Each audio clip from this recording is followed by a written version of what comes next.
चलिए आज एक कहानी सुनते हैं तुषार की।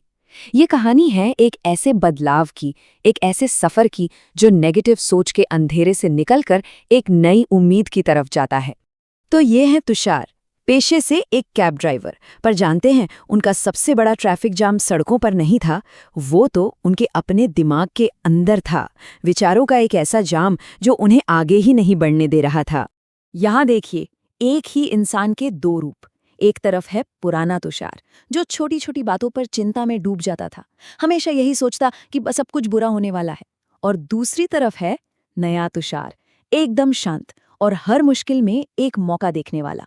बस यही बदलाव, यही तो है हमारी आज की कहानी का दिल। तो सवाल ये है कि आखिर तुषार का दिमाग चलता कैसे था। अच्छा, मान लीजिए कोई पैसेंजर गाड़ी में चुपचाप बैठा है तो तुषार के मन में तुरंत आता, इन्हें पक्का लग रहा होगा कि मैं कितना बदतमीज हूं।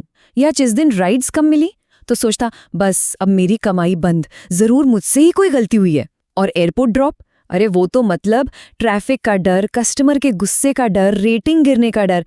मतलब हर छोटी सी बात उसके दिमाग में एक बहुत बड़ी तबाही बन जाती थी। लेकिन फिर एक दिन कुछ बदला। अपनी इस नेगेटिविटी से तंग आकर उसे एक किताब मिली, नाम था स्टॉप नेगेटिव थिंकिंग। और बस यही वो पल था जब तुषार के दिमाग में एक क्रांति की, एक रेवोल्यूशन की शुरुआत हुई।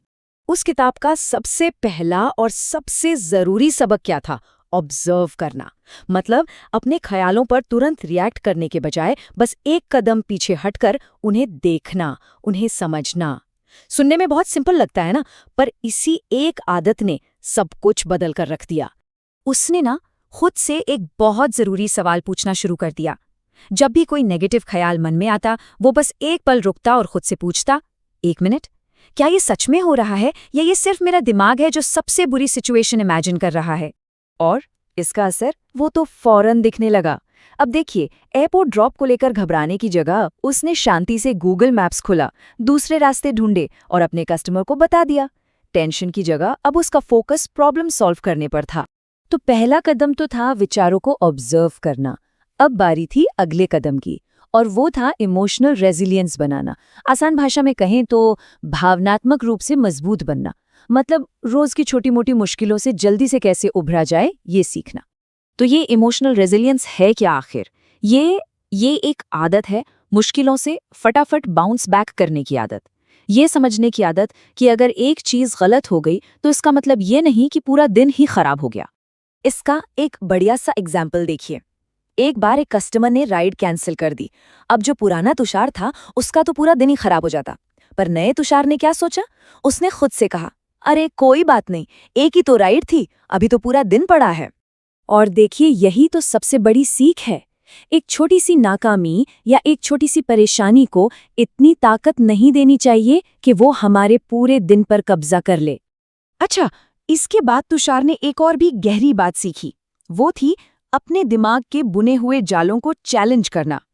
इन्हें टेक्निकल भाषा में कॉग्निटिव डिस्टॉर्शन कहते हैं। अब ये कॉग्निटिव डिस्टॉर्शंस हैं क्या? सीधी सी बात है, ये हमारे दिमाग की कुछ चालें हैं, कुछ ट्रिक्स। ये सच को तोड़ मरोड़ कर उसे और भी ज्यादा डरावना बना देती हैं। दिमाग हमें ये यकीन दिला देता है कि सिचुएशन बहुत ही ज्यादा खराब है, जबकि असल में शायद उतनी ना हो। तो फिर तुषार ने इन दिमागी जालों से लड़ना सीखा कैसे?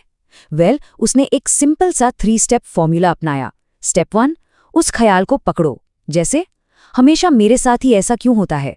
स्टेप 2, उस पर सवाल उठाओ, क्या ये बात सच में हमेशा सच होती है। और स्टेप 3, सच्चाई का पता लगाओ, नहीं यार, ऐसा तो किसी के भी साथ हो सकता है। और जानते हैं कमाल की बात क्या है? वो अब सिर्फ अपनी मदद नहीं कर रहा था, वो दूसरों की भी मदद करने लगा था।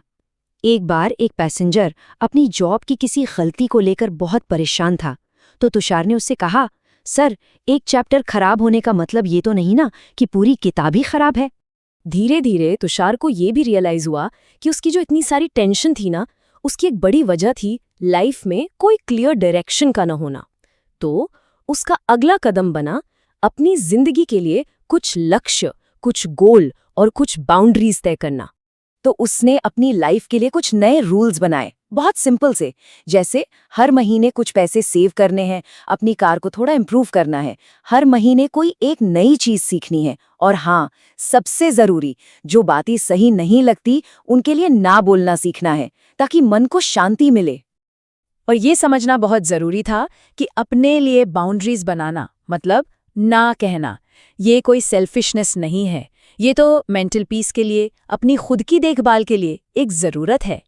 और अब हम आते हैं तुषार के सफर के सबसे बड़े, सबसे गहरे सबक पर, और वो है परसेप्शन की शक्ति, मतलब नजरिए की ताकत।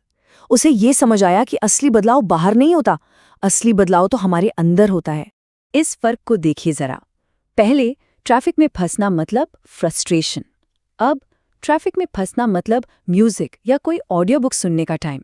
पहले किसी पैसेंजर का खराब बर्ताव एक पर्सनल बेइज्जती लगता था, अब वो सोचता है, अरे शायद बेचारे का दिन ही खराब होगा। तो मतलब उसने ये समझ लिया कि प्रॉब्लम असल में सिचुएशन में नहीं होती, प्रॉब्लम तो उस सिचुएशन को देखने के हमारे नजरिए में होती है। और सच कहूं तो यही इस पूरी कहानी का सार है। हम किसी सिचुएशन को कैसे देखते हैं, ये बात उस सिचुएशन से भी ज्यादा जरूरी हो जाती है। आखिर में तुषार ने ना अपनी नौकरी बदली, ना अपना शहर, उसने सिर्फ एक चीज बदली, वो चश्मा जिससे वो अपनी जिंदगी को देखता था। असली बदलाव बाहर का नहीं, अंदर का था। तो तुषार की कहानी हमें एक बहुत जरूरी सवाल के साथ छोड़ जाती है। जिंदगी की परिस्थितियां तो शायद वैसी ही रहें, पर उन्हें देखने का नजरिया तो बदला जा सकता है ना? तो सवाल ये है कि आज कोई अपनी कहानी को किस नजरिए से देखना चुनेगा।